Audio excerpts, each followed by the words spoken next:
ইয়া হাবিবাল্লাহ, আল্লাহর নবী গো,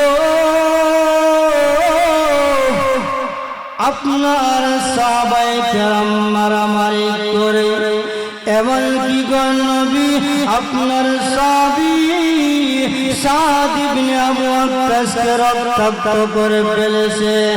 আল্লাহর নবী যখন এই কথাটা শুনলেন এমনিতে আল্লাহর নবী টেনশনের মধ্যে পড়ে গেলেন। আল্লাহর নবী চিন্তা করেন, আল্লাহর কাছে দোয়া করেন, আল্লাহুম্মা বাইয়িন লানা ফিল খামরি বায়ানান শাফিয়ান। আল্লাহর কাছে দোয়া করেন, আল্লাহ গো আমার সাহাবীরা মদ পান করিয়া মারামারি করে এমনকি রক্তাক্ত হয়ে গেছে, একটা বিধান, পরিষ্কার একটা বিধান, পূর্ণাঙ্গ একটা বিধান আপনি জানাইয়া দাও না। আল্লাহর নবী কাকুতি মিনতি করিয়া আল্লাহর কাছে দোয়া করি এমনিতে আল্লাহ জিবরাইলকে জানাইয়া দেয়,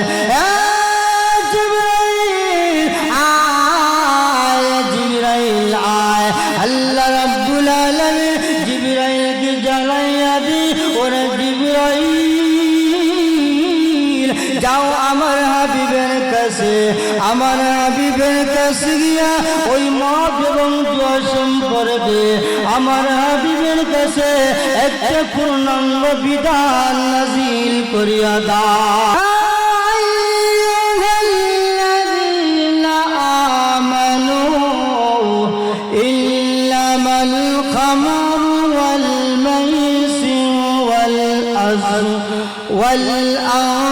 والأنصاب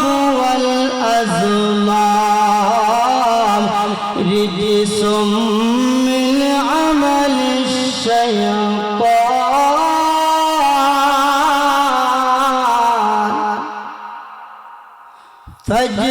فاجتنبوه لعلكم تفلحون।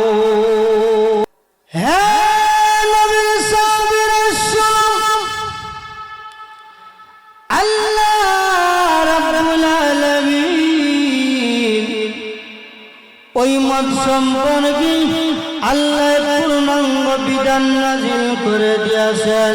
আল্লাহ রাব্বুল আলামিন ওই মদকে আল্লাহ হারাম করে দিয়েছেন।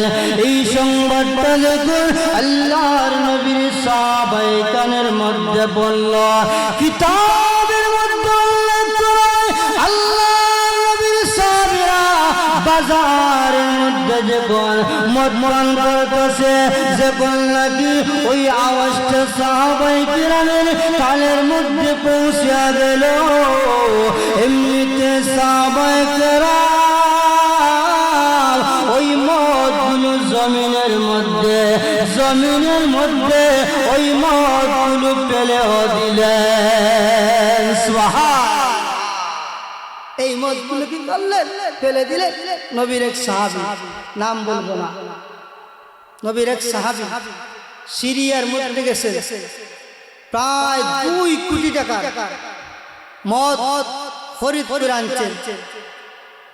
মদিনার মধ্যে নাকি করবেন, ব্যবসা করবেন।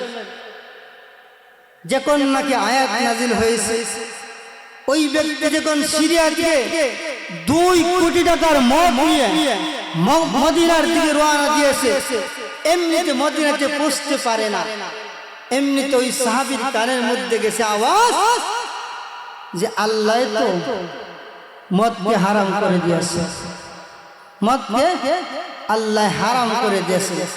ওই সাহাবী এখন চিন্তা করে, হায় রে হায়, 2 কোটি টাকার মদ, যত সম্পদ ছিল সব সম্পদ বিক্রি করে আমি মদ খরিদ করে আনলাম, মদিনার মধ্যে মদ বিক্রি করব, কিন্তু এখন তো কোরআনের বিধান নাজিল হয়ে গেছে, এখন আমি কি করি? তখন ওই সাহাবী আল্লাহর নবীর কাছে গিয়ে বলে, ইয়া রাসূলুল্লাহ, ইয়া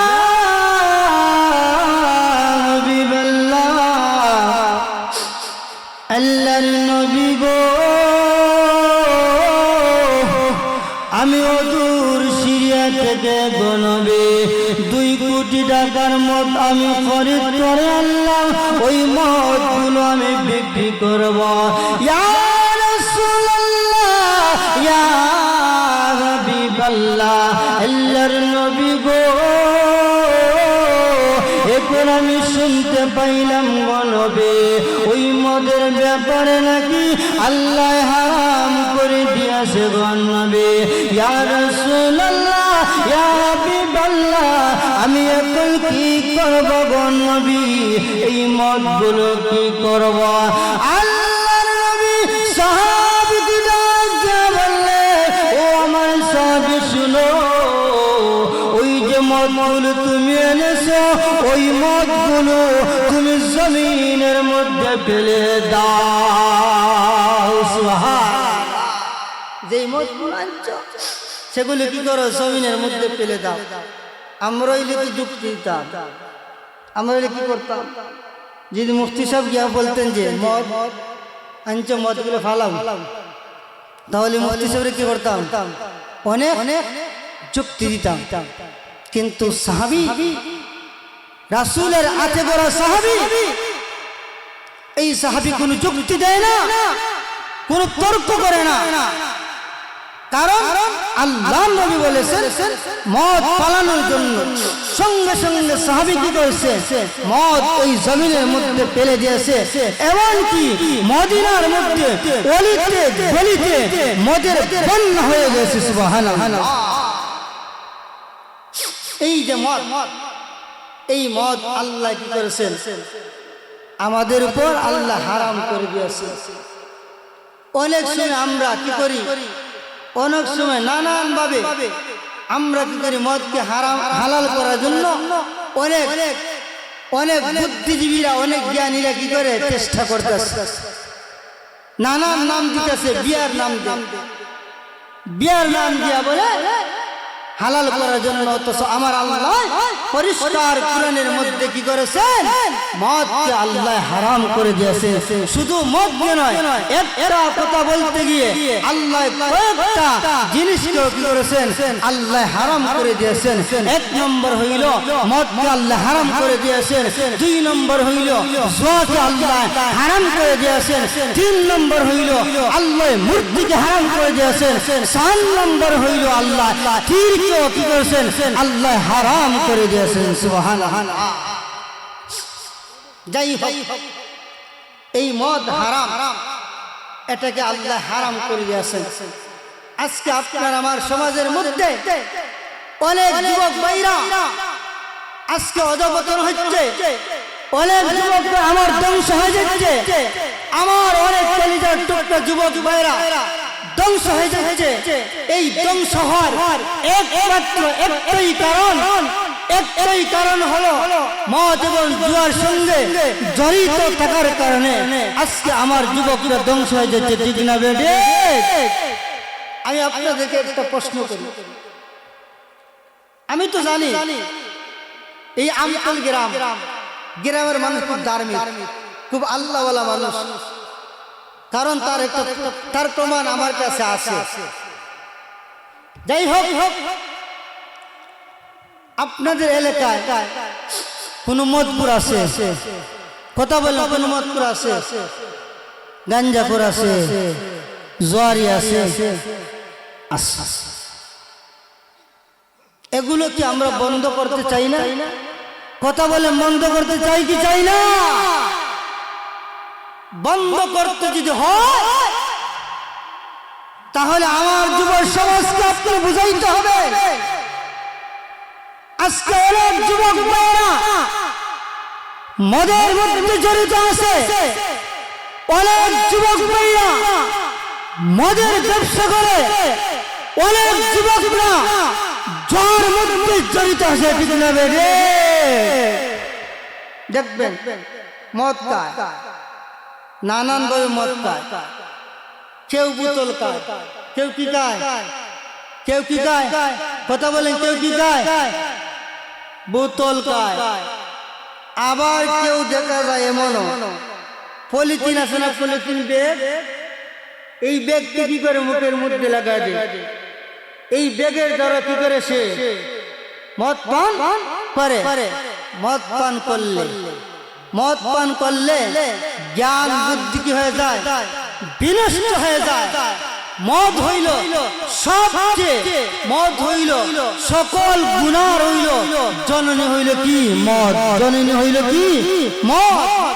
সন্তানের জননী যেই রকম মা, সেই রকম ভাবে এই মদ হইল কি সমস্ত গুনাহের জননী। আল্লাহর নবী হাদিসের মধ্যে এই মদকে কি বলেছে, মদকে সমস্ত গুনার চাবি, তশরিবাল খামরা ফাইন্নাহা মিফতাহু কুল্লু শাররি। আল্লাহর নবী বলেন যে ব্যক্তি মদ পান করবে সেই মদ পান হইল সমস্ত গুনাহের চাবি। নাউজুবিল্লাহ।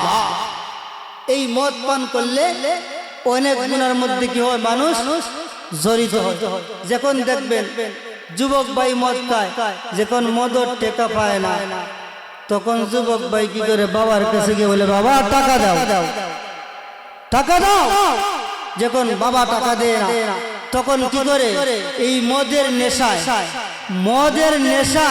কি করে বাধ্য হয়ে বাপকে হত্যা করে ফেলে। এমন নজির নাই, এমন প্রমাণ নাই, এমন প্রমাণ অনেক আছে। এই মদ দ্বারা অনেক গুনাহ সংগঠিত হয়। আল্লাহর নবীর সাহাবী হযরতে উসমান রাদিয়াল্লাহু তাআলা হাদিসের মধ্যে উল্লেখ করেছেন। আল্লাহর নবীর সাহাবী উসমান বলেন যে একজন আবেদ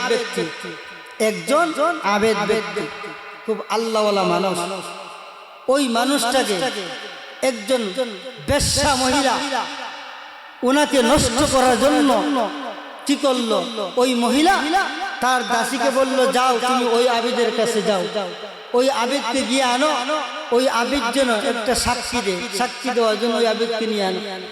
ওই দাসী কি করলো, ওই আবিদের কাছে গেল, যাওয়ার পরে গিয়ে বলল যে ও আল্লাহর ওলি, আল্লাহর বান্দা, আমার সঙ্গে চলো, তুমি একটা সাক্ষী দিবা।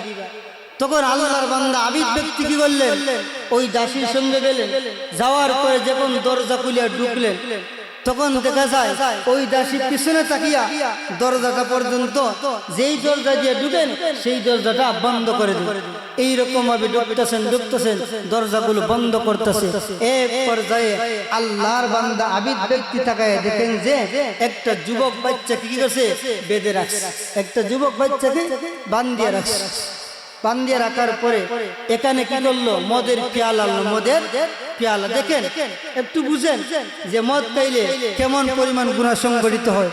তখন কি করলো, ওই মহিলা কি করলো, মদের পেয়ালা আনলো, আনিয়া ওই সামনে রাখার পরে আবিদ ব্যক্তিকে ডাক দিয়ে বলতেছে ও আল্লাহর ওলি,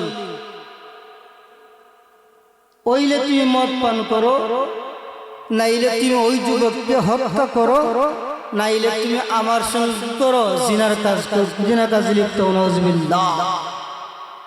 এই আবিদ ব্যক্তি নিরুপায় হইয়া ওই মহিলাকে ডাক দিয়ে বললেন যে তুমি এক কাজ করে আনো, আমাকে মদ দাও।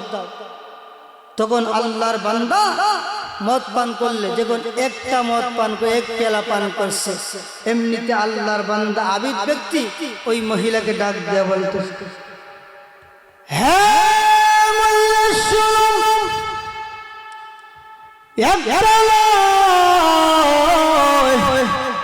তুমি আমাকে আর মদ দাও গো মহিলা। এমনিতে আবিদ ব্যক্তি ওই মহিলার কাছে যখন মদ চাইল, ওই বেশ্যা মহিলা ওই আবিদ ব্যক্তিকে মদ দিতে লাগলো। এমনিতে আল্লাহর বান্দা মদ পান করিয়া মাতাল হয়ে গেছে, জ্ঞান বুদ্ধি ঠিক নয়, জ্ঞান বুদ্ধি বিলুপ্ত হয়ে গেছে, ওই জ্ঞান বুদ্ধি নষ্ট হয়ে গেছে। আল্লাহর বান্দা মদ পান করার পরে ওই যুবকটাকে হত্যা করে ফেলল। শুধু ওই যুবকটাকে হত্যা করার পরে শেষ হয় না, আল্লাহর বান্দা ওই মহিলার সঙ্গেও জিনার কাজের মধ্যে লিপ্ত হল। নাউজুবিল্লাহ। আল্লাহর বান্দা কি হইল, জিনার কাজের মধ্যে আল্লাহর বান্দা লিপ্ত হয়ে গেল। এমনিতে যখন আল্লাহর বান্দা কেন লিপ্ত হইল, তার কারণ কি? কথা বলেন, তার কারণ কি? তার একটাই কারণ হলো মদের সঙ্গে কি থাকার কারণে, জড়িত থাকার কারণে, মদ পান করার জন্য তার ব্রেন নষ্ট হয়ে গেছে। এই জন্য শুধু মদ পান করিয়া গুনাহ করে না, হত্যা করে ফেলেছে।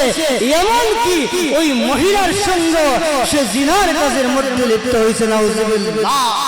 এই জন্য আসুন, আপনি কি করতে হবে? আপনি আমি আমাদের যুব সমাজকে রক্ষা করতে হবে। আমাদের যুব সমাজকে রক্ষা করতে হবে। যুব সমাজকে এই মদ থেকে, জুয়া থেকে যুব সমাজকে হেফাজত করতে হবে। মদ যদি পান করেন তাহলে জানেন কি হবে? মদের কি কুফল হয় জানেন? আল্লাহর রাসূল হাদিসের মধ্যে বলেন, যারা নাকি মদ পান করে, যারা নাকি মদ পান করে, আল্লাহর নবী বলেন ওই ব্যক্তির নামাজ 40 দিন পর্যন্ত আল্লাহ কবুল করেন না। নাউজুবিল্লাহ। আমার কথা না, রাসূলের হাদিসের কথা। তিবরানির মধ্যে উল্লেখ করা হয়েছে সেই হাদিস। রাসূল বলছেন, যারা নাকি মদ পান করবে 40 দিন পর্যন্ত, তাদের নামাজ আল্লাহ কি করবেন না? কবুল করবেন না। এই জন্য সাবধান যুবক ভাই, মদের সঙ্গে জড়িত হয়ে না, মদ পান করিও না। যাই করছো আজকে এই মাহফিল থেকে আপনি আমি তওবা করতে হবে। জীবনে আল্লাহ যতদিন বাঁচায় রাখবে আর কোনদিন মদ চাইব তো দূরের কথা, মদের দ্বারে কাছেও যাব না। জোয়া চলব তো দূরের কথা, জোয়ার দ্বারে কাছেও যাইব না। যারা নাকি জোয়া খেলে, জোয়া তাদের কেমন ক্ষতি হয়ে যায়? জোয়া খেলার কারণে একজন আরেকজনের প্রতি কি হয়? পরস্পরের মধ্যে শত্রুতা সৃষ্টি হয়। কি সৃষ্টি হয়? শত্রুতা সৃষ্টি হয়। দুইজন যদি জোয়া খেলে, এই দুইজনের মধ্যে একজন তো অবশ্যই কি হবে? বিজয় হবে। একজন কি হবে? অবশ্যই বিজয়ী হবে। আর আরেকজন কি হবে? পরাজয় হবে। যে ব্যক্তি পরাজয় হবে তার টাকা পয়সা এই বিজয় ব্যক্তির কাছে চলে যাইবে। সেই জন্য তার মনের মধ্যে কি আইবে? হিংসা, বিদ্বেষ, শত্রুতা সৃষ্টি হবে। তখন এই তাদের মধ্যে তখন কি হবে? মারামারি হবে। তখন তাদের মধ্যে কাটাকাটি হবে। এই জন্য আমাদের যুব সমাজটাকে এই ধ্বংসের পথ থেকে বাঁচাইতে হলে একমাত্র একটাই পথ হলো তাদেরকে জোয়া থেকে কি করতে হবে? নিবারণ করতে হবে। ঠিক না বেটে? এটা হলো 1 নম্বর পথ। 2 নম্বর পথ কি? যারা জোয়ারি হয়, জোয়ারি 2 নম্বর পথ, যখন জোয়ার টাকা পায় না তখন কি করে? চুরি করে। তখন কি করে? চুরি করে। জোয়ার টাকা পায় না, নেশায় ধরছে, জোয়া খেলবে। এখন কি করে? চুরি করে ঘরের মধ্যে যায়, কোনো কিছু পায় না। তখন কি করবে? আরেকজনের ঘর থেকে কি করে? টাচ মোবাইলটা চুরি করে। টাচ মোবাইল চুরি করে বিক্রি করে সে কি করে? জোয়া খেলে। যখন টাচ মোবাইল চুরি করতে পারে না তখন দেখা যায় চৌরাস্তার মধ্যে চলে যায়। রাস্তা, এই যে চৌরাস্তা আছে না আপনাদের আমতলী গ্রামে ঢোকার আগে রাস্তা আছে না, একটা বিশ্বনাথ রাস্তা, একটা আমতলী রাস্তা। তখন দেখা যায় এই রাস্তার মধ্যে কি করে? চাকুনে চাকু, রান্দানিয়া, চাকুনিয়া, হস্যনিয়া, গভীর রজনীতে ওই কোন শীতের মধ্যে বসে পড়ে। কখন বক্তা ওয়াজ করে টাকা নিয়ে আসবে, কখন ব্যবসায়ী ব্যবসা করিয়া কখন টাকা নিয়ে আসবে সে অপেক্ষা করে। যখন আসে এমনিতে চুরি লাগাইয়া দেয়, বলে মিয়া যা আছে সব দেও, যদি না দেও তাহলে তোমারে মারি দিবে। তখন দেখা যায় বক্তাও কি করে? জানার ভয়ে আমার বেলায় একটা ঘটনা হয়েছে। আমি একবার ওই সুদূর জামালগঞ্জ থেকে প্রোগ্রাম করিয়া আমি বাড়ির যাব, ঈদিন মসজিদে যাব না, বাড়ির যাব। আমি কি করছি, গোবিন্দগঞ্জ থেকে একটা গাড়ির মধ্যে উঠছি, আমার গাড়ির মধ্যে গোবিন্দগঞ্জ থেকে উঠছি। উঠার পরে আমরা কিন্তু ফান খাই বেশি, ফান খাই মেসাবরা কি করে বেশি ফান খান। তখন গোবিন্দগঞ্জ ফান খাই না, সাতক যখন গেছি রাত বাজে প্রায় 1:30 হবে। এমন সময় ফানোর টান মাসে ড্রাইভার সব বাজারে ঢুকো পান খাইব। তখন ড্রাইভার সে কইছে মানে যে হুজুর যদি বাজারে না ঢুকো অন্য রাস্তা মুখে যাই, এখন বাক্কা রাইতে গেছে দোকানপাট বন্ধ। তখন আমি বলছি না, আমি ফান খাওয়া লাগবে, চলো। তখন গেছি, যাওয়ার পরে গিয়া দেখি আল্লাহু আকবার, এমন অবস্থা। মদ খাইছে, মদ খায় মাথা আল অবস্থা, একবার এদিকে যায় একবার এদিকে যায়, আর মনে যেটা চায় সেই কথা বলতেছে। অনেক সময় বলে যে আমি সারা পৃথিবীর বাদশা, আমি সারা পৃথিবীর বাদশা। এমন কি বলে যে আমি বাংলাদেশের প্রেসিডেন্ট। দাবি করে না, যখন নেশা খায়, নেশা খাওয়ার পর অনেক সময় কি করে বউরে ছিলে না, মাকে আর বউকে সেটা ছিলে না, তবে করতে পারে না। কেমনে করবে? তার বেন তো নষ্ট হয়ে গেছে, তখন দেখা যায় আমাকে বলতেছে, প্রথমে আমার ড্রাইভারকে দোষী, ড্রাইভারের চাবি নেওয়ার জন্য, কিন্তু ড্রাইভার চালাক ছিল। তখন ড্রাইভার কি করছে, চাবি আমার কাছে ইটা মারি দিচ্ছে, আর আমি কি করছি হাতে নিয়ে যে পাঞ্জাবিতে ঢুকাইছি। আমি কিন্তু গাড়িতে এখন গাড়ি থেকে লাগি, ড্রাইভার কিন্তু পানানোর জন্য। এখন আমার কাছে যখন আইছে, দেখেন সব মানুষ কিন্তু খারাপ না, আল্লাহর জমিনে ভালো মানুষ আছে না নেই? আছে।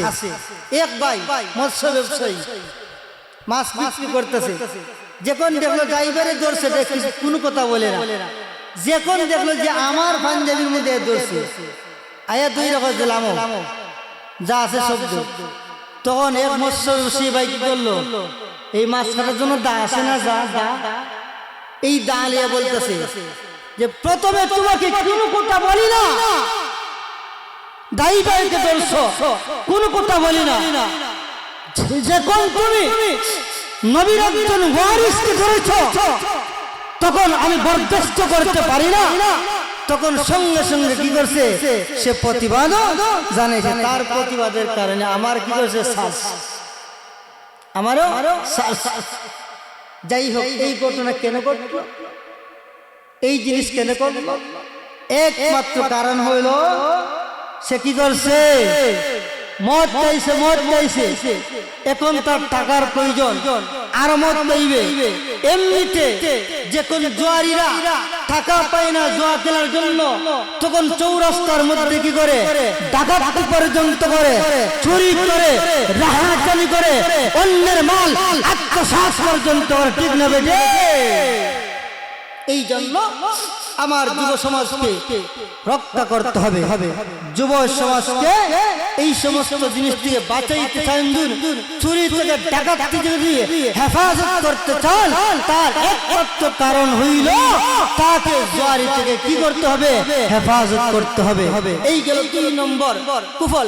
3 নম্বর জুয়ারির কুফল হইল কি জানে, জুয়ারিরা বেশি বেকার থাকে, জুয়ারিরা কি থাকে বেশি বেকার থাকে। দেখবেন সারা বেশি জুয়ারি, এরা কোনো কাজকর্ম করে না, এরা কি করে না, কোনো কাজ কর্ম করে না, বেকার থাকে, খালি দান্দা, খালি চিন্তা করে যে কখন তোলার মাঠে যাই, আর গিয়া কি করব, সম্পদ আনবো, টাকা পয়সা।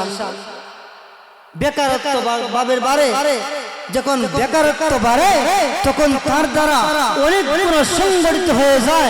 যখন জুয়া খেলার জন্য টাকা পায় না, পয়সা পায় না, মাকে বলে টাকা দেওয়ার জন্য মা টাকা দেয় না, বাবাকে বলে টাকা দেওয়ার জন্য বাবা টাকা দেয় না, তখন সে নির্ভয় হয়ে তখন কি করে মা এবং বাবার উপর হাত তুলতে বাধ্য হয়, ঠিক না বেটি? এরকম মানুষ নাই সমাজের মধ্যে, অনেক যাই হোক, এই যুব সমাজকে কি করতে হবে? এই জুয়া খেলা থেকে এই যুব সমাজকে হেফাজত করতে হবে। ও যুবক ভাইরা, আপনারা যারা জুয়ারি আছেন, জুয়া খেলতেছেন, খেলতে পারবেন, ইমামের কথা শুনেন না, আলিম উলামের কথা শুনতেছেন না। এখন আপনার শক্তি আছে, যখন আপনার শক্তি থাকবে না তখন বুঝবেন, যখন আপনার ক্ষমতা থাকবে না তখন বুঝবেন। আজকে শক্তি আছে, এমন হইতে পারে কালকে তোমার শক্তি থাকবে না। এই শক্তি কে দিয়েছে ভাই? কে দিয়েছে? আল্লাহ এই শক্তি আমাদেরকে দিয়েছে। এই জন্য শক্তিটা অবৈধ পন্থায় ব্যবহার করবেন না। এই শক্তিটা আল্লাহ বৈধ পন্থায় ব্যবহার করার জন্য আল্লাহ আমাদেরকে শক্তি দিয়েছে। তাকায় দেখেন না, অনেক শক্তিশালী মানুষ ছিল, অনেক শক্তিশালী মানুষ ছিল। আজকে কি আছে? আজকে আছে? কথা বলেন আছে? নাই। এই জন্য কবি সুন্দর করে বলতেছে, যতই করো বাহাদুরি এই দুনিয়া নয় তোর বাড়ি, যতই করো বাহাদুরি এই দুনিয়া নয় তোর বাড়ি, যেতে হবে সবই চালি, যেতে হবে সবই চালি, কবর মাজার না মানলে ফরমান রে তুই, না মানলে কুরআন, তার প্রেমেতে ভুলে রই আল্লাহর ইহসান, না মানলে ফরমান রে তুই, না মানলে কুরআন। তওবা করো আল্লাহর কাছে, তওবার দরজা খোলা আছে, তওবা করো আল্লাহর কাছে, তওবার দরজা খোলা আছে, মাফ করলে করতে পারেন, দয়া করলে করতে পারেন, তিনি যে রহমান, না মানলে ফরমান রে তুই, না মানলে কুরআন, না মানলে ফরমান রে তুই, না মানলে কুরআন। ঠিক না বেরে?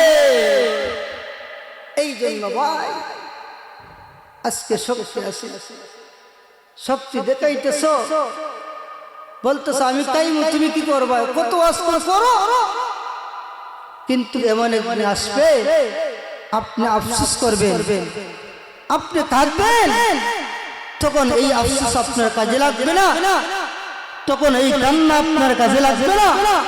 কান্নার আগে কি করো? কান্না। মরার আগে মরো। ওয়ালা তামুতুন্না ইল্লা ওয়া আনতুম মুসলিমুন। তুমি পরিপূর্ণ মুসলমান না হইয়া মরিও না। গাঞ্জাখোর হইয়া, মদখোর হইয়া, জুয়ারি হইয়া তুমি কি করিও না? মরিও না। তুমি পরিপূর্ণ মুসলমান হইয়া মরো। এই জন্য আজকে কি করে এই মাহফিলের মধ্যে প্রতিজ্ঞা করে, যতদিন থাকবেন দুনিয়াতে, যতদিন থাকবেন যুবক ভাইরা, আল্লাহর কাছে প্রতিজ্ঞা করেন, আল্লাহ আজকে আমি তওবা করলাম, আর জীবনে কোনোদিন মদ পাইব না, আর জীবনে কোনোদিন জুয়া খেলবো না। যারা নাকি মদ খাবে না, দুনিয়ার জগতে মদ স্পর্শ করে না, মদ খায় না। আল্লাহ রাব্বুল আলামিন কঠিন কিয়ামতের ময়দানে আল্লাহ জান্নাতের মধ্যে তাদের জন্য মদের স্পেশাল মদের ব্যবস্থা করে দিবেন। সুবহানাল্লাহ। শারাবান তাহুরা, যেটার মধ্যে কোনো পোষা দুর্গন্ধ থাকবে না। যে শারাবান তাহুরা পান করলে ব্রেন পরিষ্কার হবে, মেধা শক্তি বাড়তে থাকবে। ওই জান্নাতের মধ্যে আল্লাহ ওই সমস্ত মানুষদেরকে শারাবান তাহুরা আল্লাহ পান করাইবেন যারা নাকি দুনিয়ার জগতে জীবনেও কি করে না, মদ পান করে না। মদ পান করবে তো দূরের কথা, মদের ধারে কাছেও যায় না। ওদেরকে আল্লাহ কি করবেন, জান্নাতের মধ্যে আল্লাহ শারাবান তাহুরা আল্লাহ পান করাইবেন। এই জান্নাতের শারাবান তাহুরা আপনি আমি কি পান করতে রাজি আছি ইনশাআল্লাহ? কারা কারা চায় হাত দিয়ে আল্লাহকে দেখান। আল্লাহ যেন আমাদের সবাইকে জান্নাতের মধ্যে শারাবান তাহুরা পান করে তৌফিক দান। আমিন। এই জন্য সবাই আজকে তওবা করে। তওবা করলে কি হবে? আত-তাইবু মিনাজ যামবি কামা লা যামবা লাহু। আল্লাহ রাব্বুল আলামিন তওবা করতে লেট হবে, আল্লাহ রাব্বুল আলামিন আপনার আমার গুনাহ পরিষ্কার করে দিতে লেট হবে না। সুবহানাল্লাহ। এই জন্য সারবেন তো, মদ খাওয়া সারবেন না ধরবেন? কথা বলে, মদ খাওয়া সারবেন না ধরবেন? মদ খাওয়া সারবেন। আমার সন্তান মদ পান করে, আপনি করে গিয়া শাসান। আমার সন্তান জোয়া খেলে, আপনি করে গিয়া তাকে করে শাসান। আমার বিশ্বাস এই যে গ্রাম, এই গ্রামটা আল্লাহওয়ালা একটা গ্রাম, এই গ্রামটা একটা ধার্মিক গ্রাম। এই গ্রামের মধ্যে কেউ মদ পান করতে পারে না, এই গ্রামের মধ্যে জুয়া খেলতে পারে না। কারণ এই গ্রামের একটা ঐতিহ্য আছে। ঐতিহ্য নাই, ওই গ্রামের একটা ঐতিহ্য আছে। আমি 1 বছর আগে একবার ওই গ্রামে, ওই উলামানগর নাকি তবে একটা গ্রামের নাম আসেনি, ওই উলামানগর একবার আমি জামাত নিয়েছি, জামাত তাবলীগ জামাত। তবে আমি কিন্তু একটা জিনিস দেখছি, এই আমজান বাজার ওখান থেকে আটিয়ে এইতাম পাতার করার জন্য। তবে একটা জিনিস দেখছি, কি দিন জানে, আমি কিন্তু অনেক জায়গায় গেছি কিন্তু মহিলা দেখা যায়, কিন্তু আল্লাহু আকবার হাঁটলাম দেখলাম একটা মহিলা পর্যন্ত আমি দেখি না। সুবহানাল্লাহ। এই জন্য আপনাদের গ্রাম একটা ঐতিহ্য গ্রাম। এই গ্রামটা, এই গ্রামে ঐতিহ্য গ্রামের পিছনে মুফতি সাহেবের কি আছে? মেহনত আছে না? মেহনত আছে না? এই গ্রামের এই মাদ্রাসার ছোঁয়া পড়ছে এই গ্রামের মধ্যে। এই জন্য আল্লাহ এই গ্রামের মধ্যে হাজার হাজার উলামায়ে কেরাম আল্লাহ এই গ্রামের মধ্যে জন্ম দিয়েছে, ঠিক না বেডে? এই জন্য এই গ্রামে কোনো মতপুর থাকতে পারে না, কোন জোয়ারি থাকতে পারে না। আজ থেকে আপনারা কি করেন? প্রতিজ্ঞা করেন। যাই হোক, মেহমান এসে গেছে, আমি আর লম্বা চৌড়া আলোচনা করতে চাই না। মেহমানকে আমি কষ্ট দিতে চাই না।